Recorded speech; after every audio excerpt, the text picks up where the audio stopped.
You apologize for asking questions. You hesitate before sharing good news. You convince yourself that people are just being polite when they offer to help. If this sounds familiar, there's a psychological reason why you feel like a burden, even when everyone around you insists you're not. Here's something wild. The people who feel most like burdens are often the ones who burden others the least. Meanwhile, people who actually are demanding rarely worry about it at all. So if you're watching this video, that concern itself is evidence you're probably not. But knowing this logically doesn't make the feeling go away. That's because this isn't really about logic. It's about something much deeper. This feeling usually starts early.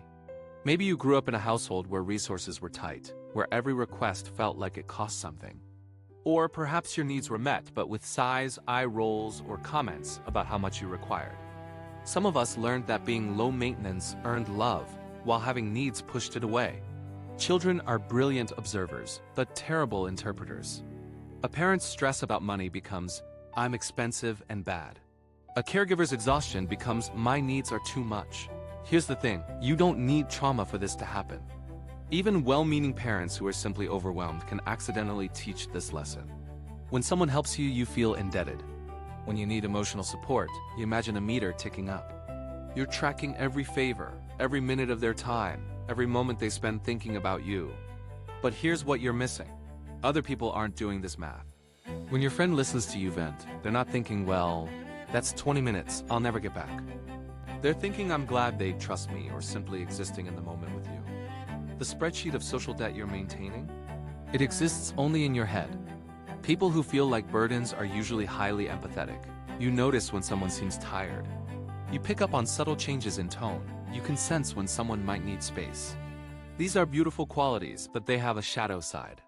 You're so attuned to others that you overinterpret. Your friend yawns and you think, "I'm boring them." They check their phone and you assume they want to leave. You're reading emotional data that isn't there, filling in blanks with your worst fears about yourself. You see other people sharing their struggles without hesitation. You watch them accept help gracefully. And you think, "Why can they do that, but I can't?" What you don't see is that they might go home and worry about the exact same things you do. Or they might have their own version of this, just expressed differently. You're comparing your internal experience with everyone else's external behavior. It's like comparing your blooper reel to everyone else's highlight reel.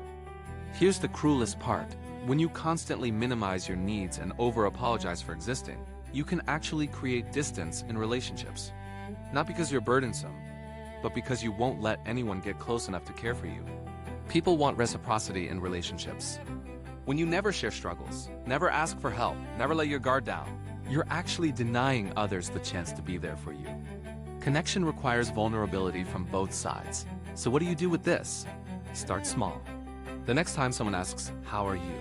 try giving a real answer instead of "fine." When someone offers help, practice saying, "Thank you," instead of "I'm sorry." Notice when you're catastrophizing. When one tired expression becomes, "I've ruined everything." And remember this, relationships aren't about keeping score. They're about showing up for each other in different ways at different times. The people who care about you don't want you to be low maintenance. They want you to be real. You're not a burden.